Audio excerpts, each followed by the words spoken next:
안녕하세요. 행복씨앗입니다. 오늘도 시장을 정리하면서 하루를 마무리하는 시간을 가져볼 겁니다. 오늘 우리 시장은 코스피도 코스닥도 하락 마감했습니다. 코스피는 0.67%, 그리고 코스닥은 0.59% 하락 마감했습니다. 그런데 시장 수급을 들여다보면 다른 날과 조금 다릅니다. 코스피에서 개인 외국인 기관들 순매수 순매도 규모가 다른 날보다 그렇게 크지 않죠. 그리고 코스닥 역시 개인 외국인 기관들의 순매수 순매도 규모가 다른 날보다 크지 않습니다. 돈이 잘 움직이지 않는다.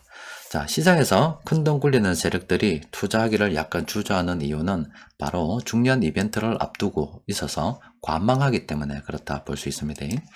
우리 앞에 놓여 있는 중요한 이벤트가 바로 13일이 되면은 미국 11월 소비자 물가 지수가 발표가 됩니다.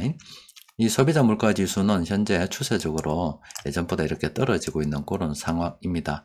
그런데 이게 기준금리 결정에 영향을 미치기 때문에 사람들이 주의 깊게 바라보고 있는 겁니다. 그런데 이번에는 시장에 미치는 영향이 그렇게 크지 않을 것 같습니다. 일단 시장의 예측치는 7.3%인데 요게 예측치보다 조금 높게 놓은다 그러면 시장이 별로 안 좋을 거고, 낮게 놓으면 미국에서 기준금리를 올릴 수 있는 요인이 좀 줄어든다 해가지고 시장은 좋은 흐름 보일 건데, 어쨌든 간에 이게 시장에 영향을 미치는 거는 한 하루 정도 영향을 미칠 수 있다, 이렇게 보시는 게 맞을 것 같아요. 왜냐하면은 바로 다음날 미국의 기준금리 결정이 있기 때문에 그렇습니다. 지금 시장에서 예상하기로는 이번 달 기준금리가 0.5% 정도 오르지 않을까, 이렇게 예상을 하고 있습니다. 그런데 투자자들이 그보다 더 관심을 가지고 있는 것이 바로 이 점도표이죠. 지금 연준 위원들은 이때까지 앞으로 기준금리가 한 4.5%대, 이 정도까지 우리가 기준금리 상단을 갖다가 맞춰놓고서 끌고 가면 되지 않겠나, 이렇게 예상을 했었단 말입니다. 그런데 이번에 이렇게 연준 위원들이 향후 기준금리를 갖다가 생각할 때 이 4.5% 이대를 넘어서 우리가 시장의 마지노선 5%라고 하면은 4.5% 밑으로 근접해서 향후 기준금리를 올리더라도 상단은 5% 아래쪽에서 우리가 움직이지 않겠나, 이렇게 되면은 시장은 괜찮을 건데, 이 어떤 심리적인 어떤 저지선, 중요한 그게 5%라 보면 이 5% 이상으로 기준금리를 올려야 된다, 이렇게 나오게 되면 시장이 안 좋을 수가 있습니다. 그래서 점도표에서 연준 위원들이 어느 정도 향후 기준금리 상단을 갖다가 생각하고 있다, 요게 지금 시장에서 기다리고 있는 포인트입니다. 그리고 하나 더 있다 그러면은 파월 연준 의장이 나와가지고 향후 미국 경제가 이렇게 흘러갈 거다. 그래서 사람들이 생각하기를 파월 연준 의장이 내년에 안 좋게 본다. 그러니까 내년 미국 경제를 좋지 않게 본다 그러면은 만세에 부를 수가 있고, 미국 경제가 내년에 괜찮을 것 같아 이러면은 또 시장이 안 좋을 수가 있어요. 그게 왜 그러냐면은 파월 연준 의장이 여러 가지 지표를 보고서 내년 어떤 경제에 대해서 의논해 볼 때, 내년 경제 안 좋을 것 같다 그러면은 이제 기준금리 내년에 인상을 멈추고 잘하면 금리도 낮출 수도 있겠구나, 이렇게 생각할 수 있는데, 내년에 좋다 그러면은 아이고 또 내년에 기준금리 안 낮추겠구나, 그러면 상당히 높은 수준의 금리를 계속 유지해 나가겠구나, 이렇게 생각할 수도 있다, 이 말입니다. 어쨌든 간에 그거는 나와봐야 알겠습니다만은 13일과 14일 중요한 이벤트가 있어서 그 이벤트 기간 동안에 투자자들이 큰돈 굴리기는 어렵겠죠. 그렇다 보니까 오늘 시장 수급이 이런 식으로 순매수 순매도가 그렇게 크지 않은 겁니다. 자, 말 나온 김에 오랜만에 코스피 차트 좀 보도록 합시다. 자, 일목균형표 한번 구경해 보려고 하는데, 이게 코스피 일목균형표입니다. 저도 예전에는 일목균형표 상당히 참 즐겨 봤었습니다. 지금도 여러 가지 보조 지표들이 있는데 그 중에서 굳이 보라 그러면은 일목균형표 이거 추천하고 또 저도 봅니다. 자, 코스피에서 이 지수를 또 일목균형표에 대비해 놓고 보면은 작년에 한 8월경 요때 구름대 아래로 쭉 주가가 떨어지면서 이제 본격적으로 하락이 시작됐습니다. 그동안에 계속 이 구름대 상단을 갖다 맞으면서 계속 떨어져 내렸죠. 지하실을 파고 쭉쭉쭉쭉 들어가다가 최근에 보면 뭔가 조금 분위기가 다르죠. 일목균형표상으로 봤을 때 조금 다르죠.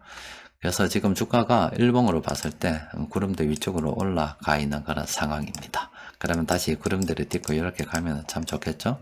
그러니까 일목균형표로 봤을 때는 뭐 기술적인 뭐 상황입니다만은 지금 코스피 추세 전환되었다 이렇게 보는 게 맞지 않겠습니까? 좀 기분 좋게 생각하라고 요것도 한번 보여드렸습니다. 자, 어쨌든 간에 지금 시장에서 뭐 관망하는 장세 이어지고 있는데 오늘 시장 수급을 들여다보면은 외국인들 덤성덤성 이렇게 팔았고 오늘은 뭐 시장 수급이 일치되는 게 별로 없었습니다. 그나마 세력들이 뭐 이것저것 다 끌어모아서 정리를 해보니까 매수한 거 보니 금융업, 기계, 서비스업 이쪽으로 좀 매수했습니다.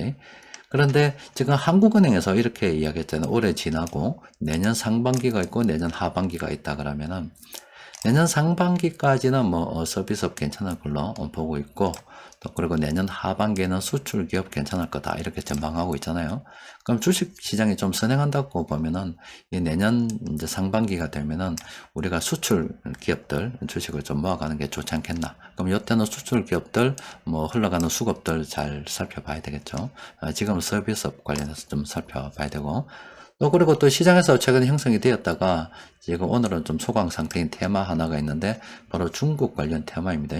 중국이 위드 코로나 쪽으로 나아가면서 뭐 완전히 푼 건 아니고 조금씩 나아가고 있는데 그 가운데 조금 기대 심리로 화장품, 여행, 뭐 면세점, 뭐 카지노 뭐 등등 이런 업종 조금 괜찮았다 아닙니까? 좋은 흐름 뭐 이어가고 있는데 여기에 뭐 앞으로도 지금 당장 괜찮습니다. 괜찮은데 중국의 코로나 상황이 어떨까? 그거 좀 지켜봐야 됩니다.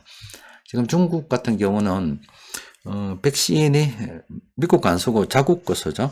효과가 그렇게 뭐 뛰어나지도 않고 또 의료 시스템도 낙후가 되어 있는 상황이라서 이 가운데 위드 코로나라고 해서 급격하게 나아가기에는 조금 부담스러운 면이 있습니다. 그런데 만약에 확진자가 급격하게 늘어나서 의료 시스템이 붕괴될 조짐을 보인다. 아니면 뭐 그럴 가능성이 있다라고 하면은 중국에서 다시 봉쇄 수위를 풀다가도 높일 수밖에 없습니다. 그건 어쩔 수 없는 상황이잖아요. 그래서 요 테마들 지금 움직이고 있는데 무조건 모아가는 게 아니라 지금 좀 날아갔다 그러면은 굳이 추격 매수할 필요는 없고 좀 중국의 움직임, 테마 거기 코로나 봉쇄 관련 움직임 자세히 살펴보면서 좀 눌러질 때 만약에 그 눌러지는 거 온다면 그때 추가 매수 기회로 삼아도 되지 않을까 이렇게 예상해 볼 수가 있겠습니다. 오늘 세력들이 공통적으로 매수한 종목 보니까 이렇게 10종목이 있는데 최근 들어서 세력들이 공통적으로 매수한 종목들 상당히 괜찮습니다. 지난주 금요일 날도 세력들이 매수한 종목 괜찮았는데 오늘도 괜찮아요. 이 종목들 있죠. 자, 이 종목들은 우리가 관심을 가지고 긍정적인 그런 측면에서 검토를 해볼 필요가 있겠습니다. 그리고 변곡점 지표를 통해서 좀 정리해 보니까 일단 GS 같은 경우는 단기적으로 많이 올랐죠. 이런 거 자꾸 뜨면 조심해야 된다라고 말씀드렸잖아요. 지금 조금 조심해야 되는 그런 상황이고 기업은행도 지금 좀 조심하십시오 이렇게 나오잖아요. 이런 거 뜨면 막 그냥 좀 조심하는 게 좋습니다. 그리고 제우스 같은 경우도 지금 조심해야 된다 이렇게 분석이 아이고 이 파워가이드가 제가 분석하다가 잘못해서 꺼져 버렸습니다. 하여튼 뭐 조금 전에 봤었던 그 종목들 좀 조심을 좀 해야 됩니다. 자, 시장에서 중요한 이벤트를 앞두고서 지금 투자자들이 섣불리 움직이지 못하고 있는 그런 상황입니다. 우리도 뭐 섣불리 움직일 필요가 없겠죠. 세력들이 움직이는 거 봐가면서 뒤따라 움직이면 되기 때문에 또 너무 그래 급하게 나아갈 필요가 없습니다. 세력들이 매수하는 거 보고 괜찮은 종목들 조금씩 물량을 자신의 상황에 맞게 무리하지 말고 모아간다는 관점으로 접근하는 게 좋겠습니다. 자, 오늘은 여기까지 정리하도록 하겠습니다. 이상입니다.